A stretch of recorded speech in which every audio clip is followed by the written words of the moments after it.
ఏం జరిగింది? తెలుగుదేశం పక్కన ఓటు పోతాం పోతాంటే వైఎస్ఆర్ వాళ్ళు వచ్చి కారు పగలు కొట్టి అన్యాయం చేసిపోతాం. చూసిన ఈ వీడియో చూడు, మా కారుతో పాటు అద్దాలతో పాటు పగలు కొట్టారంట. ఆ టీడీపీ వాళ్ళు పాపము కారు చుట్టూ 15 మంది ఉన్నారు. వాళ్ళని ఓటు వేసుకొని లేదంట, వాళ్ళ ఓటు వాళ్ళని వేసుకొని లేదంట. వైసీపీ వాళ్ళ కారు అద్దాలతో పాటు పగిలిపోయినాయి. మా పులివెందుల్లో నేను జరిగిందంట. ఆడోళ్ళు ముసలాయన అందరు చెప్తా ఉన్నారు. అద్దాలైన ముసలాయన అద్దాలు పెట్టుకున్నాడా? ముసలాయన అద్దాలు పెట్టుకున్నాడు. మా అయినా కారు అద్దాలు పగిలిపోయినాయి. ముసలోడు అద్దాలు అట్లే ఉన్నాయా? పగల్లా అట్లయితే అది మెకానిక్ తెచ్చిపెట్టాడు. ఏమన్నాయను అద్దాలు పగిలిందో? మెకానిక్ వైసీపీ వాళ్ళు కొట్టారంటుంటే ఏదో డబ్బులు ఇస్తామంటే వాళ్ళే తెచ్చి పెట్టుకోవచ్చు కదా. అదే లేదు, మా ముసలాయన సిన్సియర్ గా వెనకాల ఆడవాళ్ళని కూడా చెప్పి రా ముందుకు అని అంటూ చెప్పిస్తున్నాడు. నిజంగా మా పాప మా చూడు, మా వాళ్ళని ఓటు వేసుకొని లేదంటమ్మా. ఈ టెన్ దగ్గర చేసి ఉంటారు నాయన వైసీపీ వాళ్ళు. పాపం ధర్మకాండ అన్యాయం చేసేసారు మా వైసీపీ వాళ్ళు. అధికారాన్ని ఉపయోగించి తప్పు కదమ్మా, తప్పు కదా. ఎంత మనం వైసీపీ అయినా గాని ఇదిగో వీళ్ళని మాత్రం పాపం కొట్టడం. ఇక్కడే 15 మందిని కొట్టి ఆపేశారంటే ఓట్లు లేకుండా. పులివెందులు మొత్తం కనీసం 5-6 వేల మందిని ఆపేస్తుంటారు మా ఓటేయకుండా. సరేగానే సాంబయ్య ఉన్నాడు చూడు. ఎవరు? టీవీ సాంబయ్య ప్రశాంతంగా జరిగిందని చెప్తున్నాడు కదా టీవీలో. ఏది పులివెందుల్లోనా? ఆ ప్రశాంతంగా స్వతంత్రం వచ్చిందంటే పులివెందుల వాళ్ళకి. ఎందుకు? మొట్టమొదటిసారిగా ఓట్లు వేశారు అందరూ పోయి చెప్తున్నారు. వీళ్ళేమో మమ్మల్ని ఓటేయని లేదు వైసీపీ వాళ్ళు.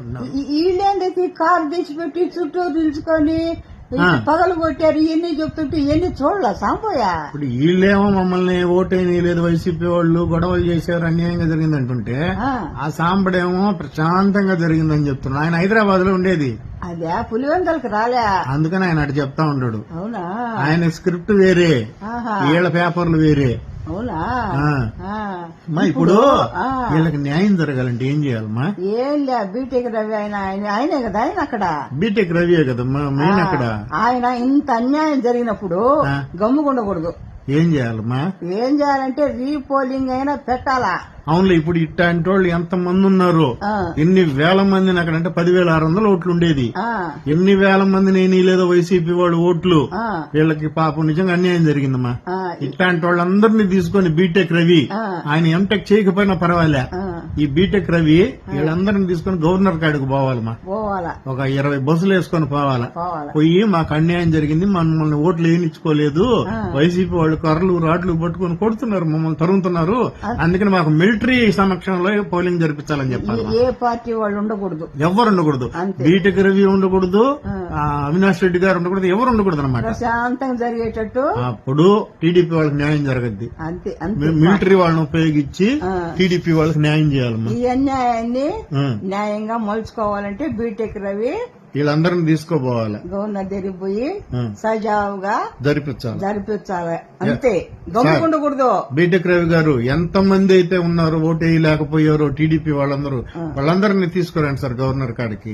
న్యాయం గెలవాలి అంతే. పులివెందుల్లో మిలిటరీ సమక్షంలో ఎలక్షన్ మిమ్మల్ని కొట్టేసి వైసీపీ వాళ్ళు ఏడుస్తున్నారు. ఏంది సార్ మమ్మల్ని కొట్టారని? మమ్మల్ని ఓట్లు ఏమీ లేదు, ఇంకు పెట్టి పంపించారంట కొంతమందికి మేము వేసినాంలే పోనంటున్నారంట.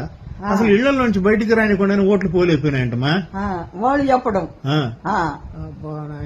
వైసీపీ వాళ్ళు వీళ్ళేమో మమ్మల్ని కొడుతున్నారు వైసీపీ వాళ్ళు అని టీడీపీ వాళ్ళ ముస్లిం పండువా కూడా కింద పడకుండా కొట్టించుకున్నాడు. ఇంత ఎవరు తప్పు తేలాలంటే మిలిటరీ సమక్షంలో మళ్ళీ జరగాలి. ఎలక్షన్లు పెట్టిస్తే అప్పుడు కదా మన చంద్రబాబు నాయుడు పరిపాలన మీద జనాలకి ఎంత ఇది వచ్చిందో తెలిసేదా న్యాయం అప్పుడు కదా. మీరందరూ పోండి పెద్ద ఆయన.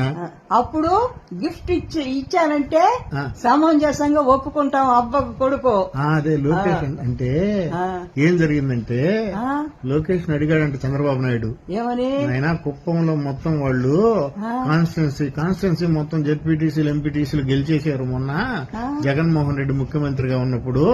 ఇప్పుడు మనం ముఖ్యమంత్రి కదా, పులివెందుల జెడ్పీటీసీ మనమే గెలవాలి, ఒంటిమిట్ట జెడ్పీటీసీ మనమే గెలవాలని చెప్పి ఆ రెండు దగ్గరలో మనమే గెలవాలని చెప్పి ఛాలెంజ్ ఛాలెంజ్ అంట లోకేష్ గారికి. అదే గిఫ్ట్ ఇచ్చాడు ఇప్పుడు గిఫ్ట్ ఇవ్వడం అంటే నేను నీకు గిఫ్ట్ ఇస్తానమ్మా బర్త్డేకి, అది దొంగతనం చేసుకుని వచ్చి ఇచ్చాను అనుకో తృప్తి ఉంటుందా? అబ్బా అబ్బా ఇప్పుడు కుప్పం అంటే కుప్పం మున్సిపాలిటీ చేశాడు జగన్ అన్న, కుప్పాన్ని మున్సిపాలిటీ చేశాడు, డిగ్రీ కాలేజ్ ఒకటి కట్టారు, కుప్పానికి నీళ్లు ఇచ్చాడు, చాలా కార్యక్రమాలు చేశాడు కాబట్టి స్వీప్ చేసి ఎక్కువ గెలిచారు. అది గిఫ్ట్ రాజశేఖర రెడ్డికి.